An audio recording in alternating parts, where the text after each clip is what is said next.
శ్రీమాత్రే నమః.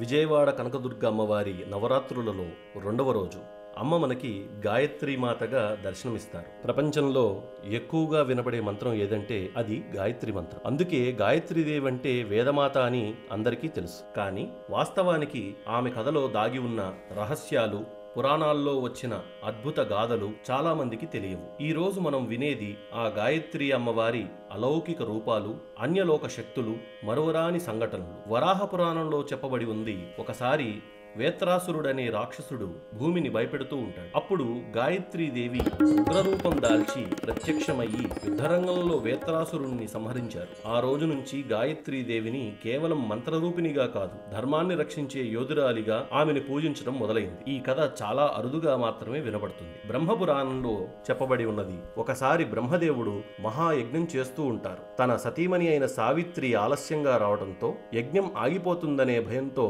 దేవతలు గాయత్రీదేవిని ఆహ్వానిస్తారు. కోపంలో సావిత్రీదేవి యజ్ఞంలో పాల్గొన్న వారందరికీ శాపమిస్తుంది, వారికి కష్టాలు, అవమానాలు వస్తాయని. కానీ గాయత్రి అమ్మవారు తన దివ్య కరుణతో ఆ శాపాన్ని వరంగా మారుస్తారు. యజ్ఞంలో పాల్గొన్న వారందరికీ సుఖ సంతోషాలు, భోగభాగ్యాలు వస్తాయని ఆ శాపాన్ని మారుస్తారు. ఇది ఆమె మహాశక్తికి, శాపాన్ని కూడా కరుణతో మార్చగలిగే శక్తి తత్వం. కూర్మ పురాణంలో చెప్పబడి ఉన్నది, ఒకసారి గౌతమ మహర్షి ప్రాంతంలో మహాకరువు వ్యాపించి ఉంటుంది. భూలోకమంతా వర్షం లేక ప్రజలు దాహార్తులతో తల్లడిల్లుతూ ఉంటారు. అప్పుడు మహర్షి గాయత్రి అమ్మవారిని ఆరాధిస్తారు. అమ్మవారు అనుగ్రహంతో కురిసిన వర్షంతో భూమి మళ్ళీ పచ్చబడుతుంది. ఇది గాయత్రి శక్తి. ఆధ్యాత్మికంగా కాపాడే శక్తి మాత్రమే కాదు, ప్రాణరక్షణ శక్తి కూడా.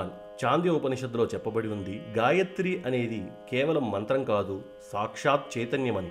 ఆమె 5 ముఖాలు, 4 వేదాలు, 5 ప్రాణశక్తులకు ప్రతినిధులు. 10 చేతుల్లో ప్రతి ఆయుధం ఒక దివ్య శక్తికి ప్రతీక.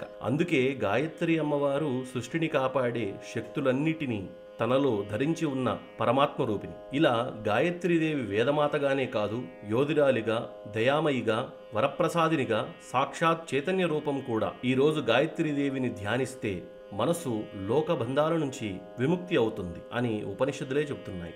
రేపు మనం శ్రీ అన్నపూర్ణ అమ్మవారి కథ వింటాం. భక్తులందరికీ అన్నంతో, అనుగ్రహంతో రక్షించే శక్తిగాథ. శ్రీమాత్రే నమః.